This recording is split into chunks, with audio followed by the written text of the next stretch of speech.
നമസ്കാരം. ദേവീ മാഹാത്മ്യത്തിലെ 4-ാമത്തെ അധ്യായം. ത്രിമൂർത്തികളുടെയും ദേവന്മാരുടെയും ശരീരത്തിൽ നിന്നും ഉദ്ഭവിച്ച ആ തേജസ്സിൽ നിന്നും ജനിച്ച ദേവി മഹിഷാസുരനെ കൊലപ്പെടുത്തി കഴിഞ്ഞു എന്നിങ്ങനെ സുമേധസ് മുനി സുരഥ രാജാവിനെ ധരിപ്പിക്കുന്നു. ത്രിഗുണങ്ങളിൽ ദേവിക്കുള്ള രാജസ പ്രഭാവത്തെയാണ് മഹിഷാസുര വധം കൊണ്ട് വ്യഞ്ചിപ്പിക്കുന്നത്. മഹിഷാസുരനെ വധിച്ച ശേഷം അതിനുശേഷമുള്ള അനന്തര നടപടികളാണ് ഇവിടെ വിവരിക്കുന്നത്. മഹിഷാസുരന്റെ ജീവിതകാലത്ത് ദേവന്മാർ ഒറ്റതിരിഞ്ഞ് ഒളിഞ്ഞും പതുങ്ങിയുമൊക്കെയാണ്, അങ്ങനെ മാത്രമേ അവർ സഞ്ചരിച്ചിരുന്നുള്ളൂ. സംഘമായി ഒരിടത്തും അവർക്ക് പോകുവാനോ പെരുമാറുവാനോ കഴിവുണ്ടായിരുന്നില്ല. ഇന്നാകട്ടെ മഹിഷാസുരൻ മരിച്ചു കഴിഞ്ഞിരിക്കുന്നു. അതിനാൽ ഗണഭൂതന്മാരായി കഴിഞ്ഞുകൂടിയിരുന്ന ദേവന്മാരെല്ലാം ഒത്തുചേർന്ന് ഒരിടത്ത് വന്നു ചേർന്നിരിക്കുകയാണ്. ദ്വാദശാദിത്യന്മാരും അഷ്ടവസുക്കളും അശ്വനി ദേവന്മാരും ഏകാദശ രുദ്രന്മാരും എല്ലാവരും ഒന്നു ചേർന്ന് ഇന്ദ്രനെ പ്രധാനിയാക്കി ദേവിയെ സ്തുതിക്കുവാൻ ആരംഭിച്ചു.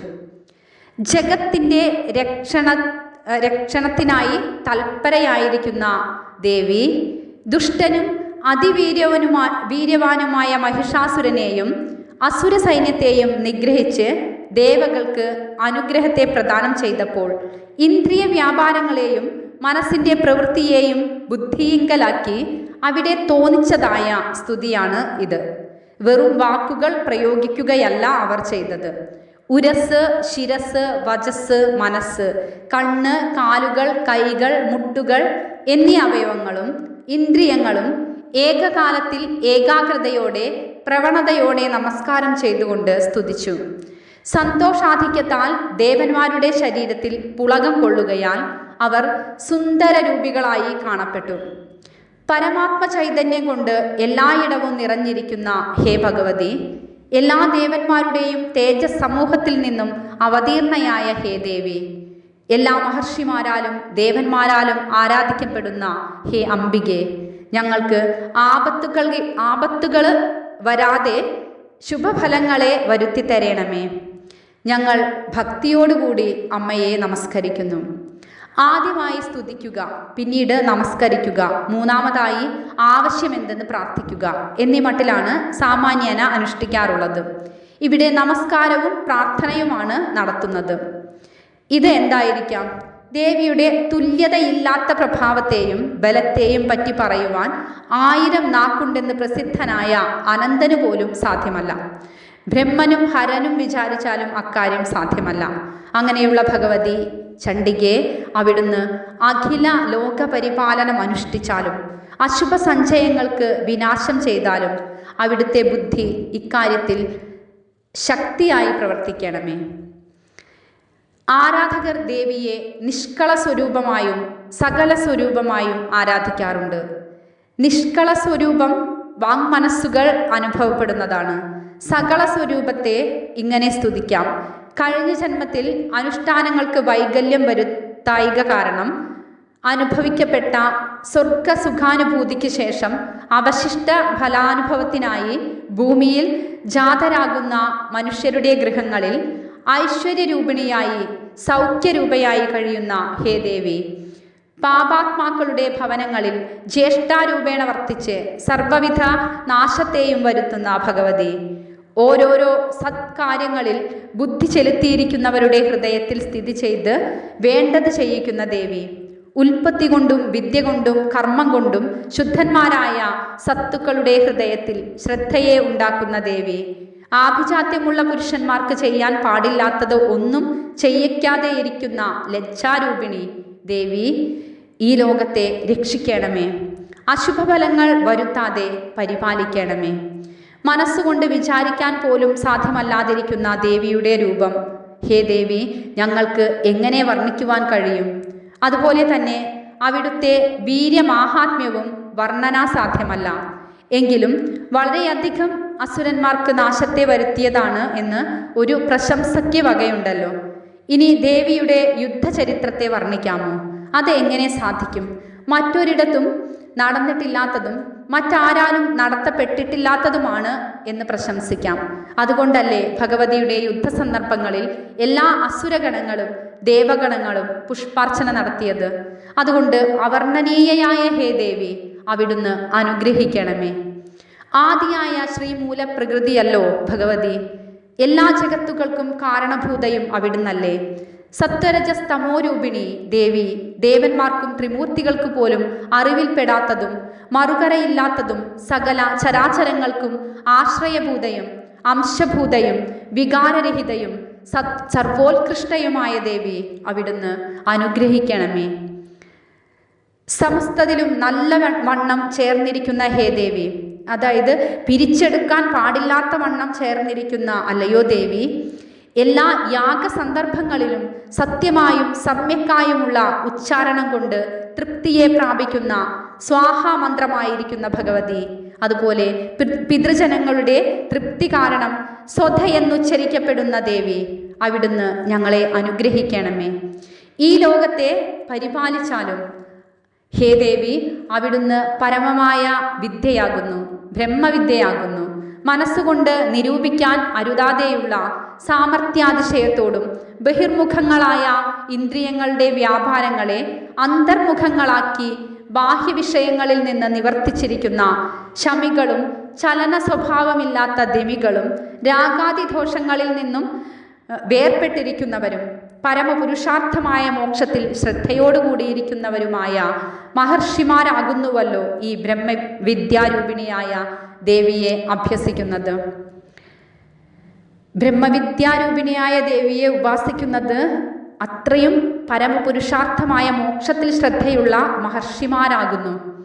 ഋഗ്വേദങ്ങൾക്കും യജുർവേദങ്ങൾക്കും ഗാനവിശിഷ്ടവും രമ്യവുമായ പദങ്ങളും പാഠങ്ങളും നിറഞ്ഞ സാമവേദങ്ങൾക്കും സൗകര്യപ്രദമായ ഇരിപ്പിടമായ ശബ്ദ ബ്രഹ്മപ്രണവരൂപമായി വേദത്രയീരൂപമായി സ്ഥിതി ചെയ്യുന്ന ഹേ ദേവി, ഷഡ്ഗുണ പരിപൂർണയായ ദേവി, സംസാര സുഖവർദ്ധനത്തിനായുള്ള കൃഷി ഗോരക്ഷ വാണിജ്യാദി സ്വരൂപാത്മികെ, അവിടുന്ന് എല്ലാ ജന്തുക്കളുടെയും അതിയായ ദുഃഖത്തെ നശിപ്പിക്കുന്നുവല്ലോ.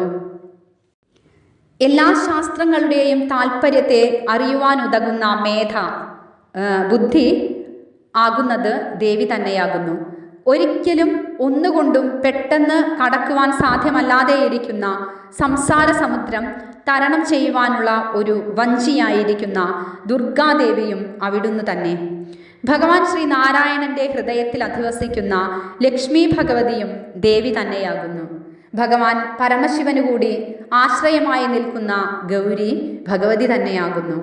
ദേവിയും മഹിഷാസുരനുമായുണ്ടായ യുദ്ധത്തിലെ ഓരോ വൃത്താന്തങ്ങളെ അനുസ്മരിച്ചുകൊണ്ട് ദേവകൾ സ്തുതി വീണ്ടും തുടരുന്നു. ഹേ ദേവി, ഭഗവതിയുടെ മുഖാരവിന്ദം നോക്കിയിട്ട് മഹിഷാസുരൻ ആയുധ പ്രയോഗം ചെയ്തത് അത്യത്ഭുതമായി പോയി. വെളുത്തവാവുനാൾ സകല കലാപരിപൂർണനായി ഉദിച്ചു വരുന്ന അതിമനോഹരമായ ചന്ദ്രനെ അനുകരിക്കുന്നതാണ് ഭഗവതിയുടെ മുഖം. ദേവി എപ്പോഴും പുഞ്ചിരി തൂകിക്കൊണ്ടിരിക്കുന്നു. ചന്ദ്രമണ്ഡലം കളങ്കയുക്തമാണ്. ദേവിയുടെ മുഖമോ അമലമത്രേ. പരിശുദ്ധമായ തങ്കം കൊണ്ട് ചമച്ച കിരീട കുണ്ഡലാദി ആഭരണങ്ങളാൽ പരിശോഭിതമല്ലോ ദേവിയുടെ മുഖകമലം. ഈ വിധമുള്ള മുഖകമലത്തിൽ നോക്കി കോപിച്ചതോർത്താൽ കോപിക്കുക മാത്രമല്ല, ആയുധപ്രയോഗം ചെയ്തത് അത്യത്ഭുതം തന്നെയാണ്.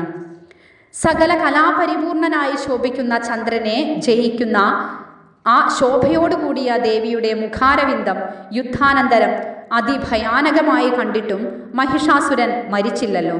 ക്രുദ്ധനായ അന്തകന്റെ ദർശനം തന്നെ ആരെയും ജീവനോടെ വച്ചേക്കാറില്ലല്ലോ. ഇതും ആശ്ചര്യകരം തന്നെ. ഭജനം കൊണ്ട് പ്രസാദവതിയായാൽ ദേവി തൻ്റെ ഭക്തന്മാർക്ക് പരമപുരുഷാർത്ഥമായ മോക്ഷത്തെ പോലും കൊടുക്കുവാൻ ശക്തയാകുന്നു. കോപിഷ്ഠയായി ഭവിച്ചാൽ പെട്ടെന്ന് കുലങ്ങളെ പോലും മുടിക്കുവാൻ മടിക്കാത്ത സ്വഭാവവും ദേവിക്കുണ്ട്. ഇത് ഇപ്പോഴാണ് ഞങ്ങൾ അറിഞ്ഞത്. മഹിഷാസുരനെയും അവൻ്റെ വൻപടകളെയും ക്രുദ്ധയായ ദേവി നശിപ്പിച്ചുവല്ലോ. ഭക്തരായ ദേവന്മാർക്ക് പ്രസാദവതിയായ ദേവി സർവ ഐശ്വര്യങ്ങളെയും പ്രദാനം ചെയ്തിരിക്കുന്നു. ഹേ ദേവി, അവിടുന്ന് പ്രസന്നയായി തീർന്നാൽ ആരുടെ പേരിൽ പ്രസന്നയാകുന്നുവോ അവരത്രേ അതത് രാജ്യങ്ങളിൽ സമ്മതന്മാരായി തീരുന്നത്. ബഹുമാന്യരായി കണക്കാക്കപ്പെടുന്നത്. ധനധാന്യാദികളും അവർക്ക് മാത്രമേ പ്രസിദ്ധിയുണ്ടാകുന്നുള്ളൂ. അവരുടെ ബന്ധുവർഗം ഒന്നിനും വേണ്ടി ക്ലേശിക്കുന്നില്ല. അവരാകുന്നു ധന്യന്മാർ. വിനീതനായ പുത്രഭൃത്യദാരങ്ങളും അവർക്കുണ്ടാകുന്നു. ദേവീപ്രസാദം സദാ അഭ്യുദയപ്രദം തന്നെ. പൂർവജന്മകൃതമായ പുണ്യസംസ്കാര സമ്പത്തിനാൽ സംജാതനാകുന്ന പുരുഷൻ ധർമ്മത്തിൽ നിന്നു തെറ്റാതെ നിത്യനൈമിത്തിക കാമ്യകർമ്മങ്ങൾ ദേവീപ്രസാദത്താൽ അനുഷ്ഠിക്കുകയും സ്വർഗത്തെ പ്രാപിക്കുകയും ചെയ്യുന്നു. ഇങ്ങനെ ഇഹലോകത്തും പരലോകത്തും അനുഗ്രഹഫലത്തെ പ്രദാനം ചെയ്യുന്നുവല്ലോ ദേവീപ്രസാദം.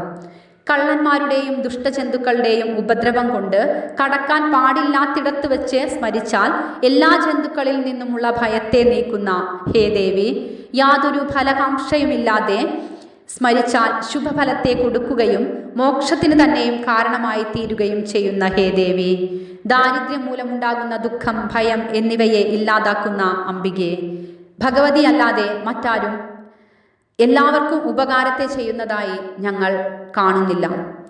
മഹിഷാസുര യുദ്ധത്തിൽ ദേവി അസുരന്മാരെ ഹനിച്ചത് ലോകത്തിന് ക്ഷേമം ഉണ്ടാക്കുവാനായിട്ടാകുന്നു. നരകത്തിലേക്ക് നയിക്കാവുന്ന പാപം അസുരന്മാർ ഇനി ചെയ്യരുത്. യുദ്ധത്തിൽ മരിച്ചാൽ അവർക്ക് സ്വർഗപ്രാപ്തി ഉണ്ടാകും എന്നൊക്കെ കരുതിയില്ലയോ ദേവി അസുരന്മാരെ നശിപ്പിച്ചത്? എന്നൊക്കെ കരുതിയിട്ടല്ലേ ദേവി അസുരന്മാരെ നശിപ്പിച്ചത്? അതിനാൽ മുൻപ് പറഞ്ഞതുപോലെ ദേവി ചിത്തയായി സർവ്വലോകർക്കും ഉപകാരത്തെ തന്നെ ചെയ്യുന്നു. ഹേ ദേവി, അവിടുന്ന് കണ്ണു തുറന്നു നോക്കിയാൽ ശത്രുക്കളായ എല്ലാ അസുരന്മാരും ഭസ്മമായി തീരുന്നുവല്ലോ. അങ്ങനെ ചെയ്യാതെ ശത്രുക്കളിൽ തൻ്റെ ആയുധം ഏൽപ്പിച്ച് കൊല്ലുകയാണ് ചെയ്യുന്നത്. മഹിഷാസുര യുദ്ധത്തിൽ ദേവി അസുരന്മാരെ ഹനിച്ചത് ലോകത്തിന് ക്ഷേമം ഉണ്ടാക്കുവാനായിട്ടാകുന്നു. എന്നും നരകത്തിലേക്ക് നയിക്കാവുന്ന പാപം അസുരന്മാർ ഇനി ചെയ്യരുത്. യുദ്ധത്തിൽ മരിച്ചാൽ അവർക്ക് സ്വർഗപ്രാപ്തിയുണ്ടാകും എന്നൊക്കെ കരുതിയല്ലേ ദേവി അസുരന്മാരെ നശിപ്പിച്ചത്?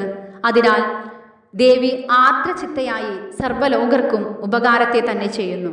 ഹേ ദേവി, അവിടുന്ന് കണ്ണു തുറന്നു നോക്കിയാൽ ശത്രുക്കളായ എല്ലാ അസുരന്മാരും ഭസ്മമാകുമായിരുന്നു. അങ്ങനെ ചെയ്യാതെ ശത്രുക്കളിൽ തൻ്റെ ആയുധമേൽപ്പിച്ച് കൊല്ലുകയാണ് ചെയ്തത്. തന്മൂലം അവർ ശുദ്ധ ശരീരികളായി സ്വർഗത്തെ പ്രാപിക്കട്ടെ എന്നിങ്ങനെ സന്മനസ്സോടുകൂടി തൻ്റെ അഹിതകാരികളായ ശത്രുക്കളിൽ പോലും ഹേ ദേവി അവിടുന്ന് സദ്ബുദ്ധിയായി പെരുമാറുന്നു. യുദ്ധഭൂമിയിൽ വാളിളക്കത്തിൽ നിന്നും ത്രിശൂലാഗ്രത്തിൽ നിന്നുമുണ്ടായ പ്രഭാ പൂരസ്ഫുരണം കൊണ്ട് അസുരന്മാരുടെ കണ്ണുകൾ പൊടിഞ്ഞു പോയില്ല. അത്യന്തം സുഹൃതികൾക്ക് മരണകാലത്ത് സ്മരിപ്പാൻ പോലും പ്രയാസമേറിയ ദേവിയുടെ പ്രഭാപൂരം നാലുപാടും 4 ഭാഗത്തും വിതറുന്ന ചന്ദ്രഖണ്ഡത്തോടുകൂടിയ മുഖാരവിന്ദത്തെ കണ്ടുകൊണ്ട് മരിക്കുവാൻ സന്ദർഭം നൽകിയതും ദേവിയുടെ കാരുണ്യാതിരേകം കൊണ്ടാണല്ലോ. ഹേ ദേവി, അവിടുത്തെ ശീലം ദുർവൃത്തന്മാരുടെ ദുരാചാരത്തെ ഇല്ലാതാക്കുന്നതാണ്. അന്യമായി ഒന്നിനോടും ഉപമിക്കാറില്ലാത്തതും മനസ്സുകൊണ്ട് സ്മരിക്കാൻ സാധ്യമല്ലാത്തതുമാണല്ലോ ദേവിയുടെ രൂപം. ദേവന്മാരുടെ സർവപരാക്രമങ്ങളെയും നശിപ്പിച്ച അസുരന്മാരെ നിഗ്രഹിച്ച് സർവപ്രതാപത്തോടെ വർത്തിക്കുന്നതാണല്ലോ ദേവിയുടെ വീര്യമഹിമ. ദേവി അവിടുന്ന് ശത്രുക്കളിൽ പോലും ദയാവതിയായി പെരുമാറുന്നു. ഹേ വരദയായ ദേവി, അവിടുത്തെ പരാക്രമത്തോട് ഉപമിക്കാൻ ഈ ലോകത്തിൽ ഞങ്ങളൊന്നും കാണുന്നില്ല. ഒരിടത്ത് ശത്രുക്കൾക്ക് ഭയത്തെ ജനിപ്പിക്കുന്നതും ഒരിടത്ത് ശത്രുക്കൾക്ക് ഭയത്തെ പോക്കുന്നതുമത്രേ ദേവിയുടെ രൂപം. ഹൃദയത്തിൽ കൃപയും യുദ്ധത്തിൽ നിഷ്ഠൂരതയും, ഇങ്ങനെയുള്ള ഭാവമാണ് ആ ദേവിയുടേത്. അങ്ങനെയുള്ള ഹേ അംബികെ, ഭവതിയിൽ മാത്രമേ ഞങ്ങൾ ഈ ലോകത്രയത്തിൽ ലോകത്രയത്തിൽ ഭവതിയെ മാത്രമേ ഞങ്ങൾ കാണുന്നുള്ളൂ എന്നാണ് പറയുന്നത്. മറ്റൊന്നിനെയും അവർക്ക് കാണാൻ കഴിയുന്നില്ല. ആ ദേവി സ്വരൂപത്തെ മാത്രമേ കാണുന്നുള്ളൂ എന്ന് ദേവന്മാർ പറയാണ്. ഹേ ദേവി, അവിടുന്ന് ശത്രുക്കളെ മുഴുവൻ നിഗ്രഹിച്ച് ഈ ത്രൈലോക്യത്തെ രക്ഷിച്ചു. ത്രിലോക ശത്രുക്കളായ അസുരന്മാരെ യുദ്ധത്തിൽ കൊല്ലുക നിമിത്തം അവരെയും സ്വർഗം പ്രാപിപ്പിച്ചു. ഉന്മത്തന്മാരായ അസുരന്മാരിൽ നിന്നുമുണ്ടായിരുന്ന ഭയത്തെയും അവിടുന്ന് ഇല്ലാതാക്കി. അങ്ങനെയുള്ള ദേവിയെ ഞങ്ങൾ നമസ്കരിക്കുന്നു. സ്തുതിയുടെ അവസാനത്തിങ്കൽ സ്വരക്ഷാർത്ഥം ദേവന്മാരുടെ പ്രാർത്ഥന ആരംഭിക്കുന്നു. ഹേ ദേവി, അവിടുത്തെ ത്രിശൂലം കൊണ്ട് സമീപത്തിലുണ്ടാകുന്ന ഉപദ്രവങ്ങളെ നീക്കി രക്ഷിക്കണമേ. ഹേ അംബികെ, ദേവിയുടെ കയ്യിലിരിക്കുന്ന വാൾ കൊണ്ട് ഞങ്ങളെ രക്ഷിക്കണമേ. ദൂരത്തിൽ നിന്നുള്ള ആപത്തിൽ നിന്ന് ഗണ്ഡാനാദം, വില്ലിൻ്റെ ചെറുഞാണൊലി എന്നീ 2 ശബ്ദങ്ങളാൽ ഞങ്ങളെ കാത്തുരക്ഷിക്കണമേ. ഹേ അംബികെ, ദേവിയുടെ ത്രിശൂലം ചുഴറ്റി 4 ദിക്കുകളിൽ നിന്നും വന്നു ചേരാവുന്ന ആപത്തുകളെ അകറ്റി രക്ഷിക്കണമേ. ഹേ ദേവി, സൗമ്യങ്ങളും അതിഘോരങ്ങളുമായ ചില രൂപങ്ങൾ ദേവിയുടെ ശക്തിവിശേഷത്താൽ ഉദ്ഭൂതമായി ത്രിലോകത്തിൽ സഞ്ചരിക്കുന്നു. അവയിൽ നിന്ന് ഞങ്ങളെ എല്ലാ തരത്തിലും രക്ഷിക്കണമേ. ദേവിയുടെ കരതല കമലങ്ങളിൽ പറ്റിച്ചേരുകയാൽ പരിശുദ്ധങ്ങളായി പ്രശോഭിക്കുന്ന വാള്, ശൂലം, ഗദ തുടങ്ങിയ ആയുധങ്ങൾ ഞങ്ങളെയും ഭൂമണ്ഡലവാസികളെയും രക്ഷിക്കാറാകണമേ. സുമേധസ് മുനി വീണ്ടും തുടർന്ന് പറയാണ്: ദേവന്മാർ ഇങ്ങനെ ദേവിയെ സ്തുതിച്ച ശേഷം നന്ദനവനത്തിലുണ്ടായ പുഷ്പങ്ങൾ കൊണ്ട് അർപ്പിച്ചു. ജഗത്തിൻ്റെ രക്ഷാഭാരം കയ്യേറ്റിയിരിക്കുന്ന ദേവിയെ ഗന്ധദ്രവ്യങ്ങളെ കൊണ്ട് അനുലേപനം ചെയ്ത് അർച്ചിച്ചു. ഭക്തിയോടുകൂടി എല്ലാ ദേവന്മാരും ദിവ്യ ധൂപങ്ങളാൽ ധൂപനം ചെയ്തു. അനന്തരം പ്രസാദ സുമുഖിയായ ദേവി നമസ്കരിച്ചുകൊണ്ട് കിടക്കുന്ന ദേവന്മാരോടായിട്ട് ഇങ്ങനെ അരുളി ചെയ്തു.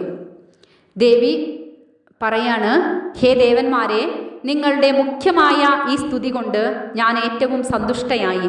മറ്റാരിലും ഇതേവരെ കാട്ടിയിട്ടില്ലാത്ത ഈ ഭക്തിയോടുകൂടിയ നിങ്ങളുടെ ഉപഹാര സമന്വിതമായ ആരാധന കൊണ്ട് ഞാൻ സന്തോഷിക്കുന്നു.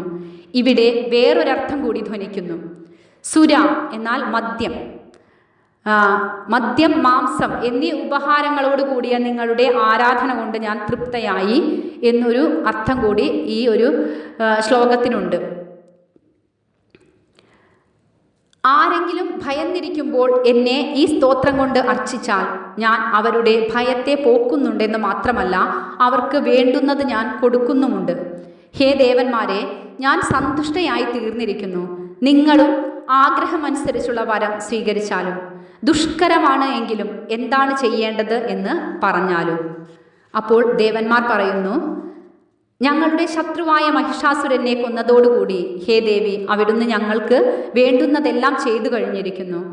ഇനിയും ദേവി ഞങ്ങൾക്ക് വരം തരാനാണ് വിചാരിക്കുന്നതെങ്കിൽ ഇനിമേലാലുണ്ടാകുന്ന ആപത്തുകളെ മുൻപ് തന്നെ കണ്ട് അതിൽ നിന്നും രക്ഷിച്ചു കൊള്ളണമേ. ദേവന്മാർ വീണ്ടും ആവശ്യപ്പെടുന്നു: അമലാനനയായ ഹേ ജഗന്മാതാവേ, ഈ സ്തോത്രങ്ങളെ കൊണ്ട് ദേവിയെ സ്തുതിക്കുന്നവർക്ക് വിത്തവിഭവങ്ങളും പുത്രധാരാദി സമ്പത്തും വർദ്ധിക്കുവാൻ ദേവി സുപ്രസന്നയായി ഭവിച്ച് അനുഗ്രഹിക്കണമേ. ദേവന്മാർ തങ്ങളുടെയും ലോകവാസികളായ മനുഷ്യരുടെയും ആവശ്യമറിയിച്ചപ്പോൾ അങ്ങനെയാകട്ടെ എന്ന് അരുളി ചെയ്തിട്ട് ദേവി മറഞ്ഞു. അല്ലയോ രാജാവേ, ദേവി അപ്രത്യക്ഷയായി. ഹേ രാജാവേ, ജഗത്രയത്തിൻ്റെ ഹിതത്തെ ചെയ്യുവാനായി ദേവശരീരത്തിൽ നിന്നും സംഭൂതയായ ദേവിയുടെ കഥ ഇപ്രകാരം പറയപ്പെട്ടിരിക്കുന്നു. ദേവന്മാർക്ക് ഉപകാരിണിയായ ആ ദേവി വീണ്ടും ദുഷ്ടന്മാരായ അസുരന്മാരുടെയും ശുംഭനിശുംഭന്മാരുടെയും വധത്തിനായിട്ടും ലോകത്തിൻ്റെ രക്ഷണത്തിനായും ഗൗരീദേഹത്തിൽ നിന്നും ഉദ്ഭവിച്ച കഥ ഞാൻ പറയാം. രാജാവേ, കേട്ടുകൊണ്ടാലും. ഇങ്ങനെ 4-ാമത്തെ അധ്യായം സമാപിച്ചു. ഓം ശ്രീ മഹാദേവേ നമഃ.